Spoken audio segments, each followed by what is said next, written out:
I got an email today asking, hey, John, my tenant wants to buy my property. Should I sell it to him? Should I keep him as a rental? What should I do? Okay. It's a good question and something that comes up. And this is my answer. My bold answer. Almost every time you should sell the property to your tenant. Let me say that again. Almost every time, if you have a tenant that's willing to buy your property, you should sell it to them. Okay. Given a couple conditions. One, are they going to pay market value? And are you going to have to pay real estate or the real estate agent commissions? Okay. If they're going to pay market value and you're not going to have to use agents, you should sell that thing almost every time. Okay. The average agent is going to take 3% on the buyer's side and 3% on the seller's side. Okay. Most of the time, sellers are going to have to pay for it. So just in agent fees, if you sell your property, chances are it's going to cost you 6%. So on a $100,000 house, that's going to cost you $6,000. On a $200,000 house, it's going to cost you $12,000. Okay.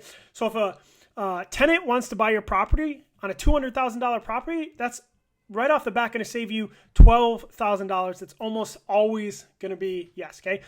The real answer is you should do an internal rate of return calculation to figure out what makes more sense over the lifetime of this investment. Do it out 10 years and run both scenarios. Another way I like to look at it is what is the return on equity you're currently getting?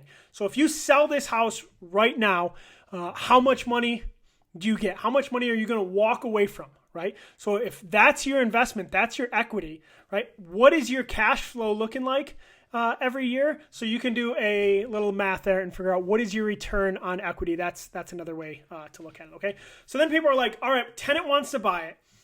We don't have to pay agent fees. We don't have to use real estate agents. Where do we go to do that? Should I just get a real estate agent so they can do the paperwork? And like, no.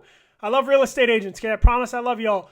But if you are the buyer and you have the seller, okay, I recommend, and I'm not an attorney or an accountant or any other of those fancy things, go talk to a professional to get a more professional answer. But I would not get a real estate agent involved. This is what I would do. If you've got a buyer and you've got a seller, as in you, I would go to a title company or a closing company or a title company, and I would say, hey, I'm the seller of this property. My tenant wants to buy it. Can you help us with the contract? And they're going to be able.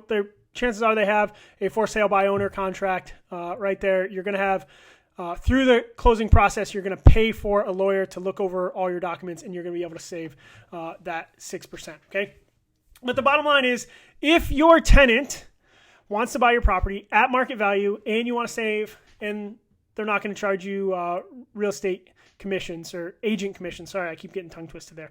If you're not going to have to pay agent fees, then you should sell to them. I think it's a great deal. Take that cash and go invest it elsewhere. Remember, just like any business, cash is king in real estate. Okay. If you want more information, go check out 𝐥𝐬𝐿investments.com and get on our email list. Take care.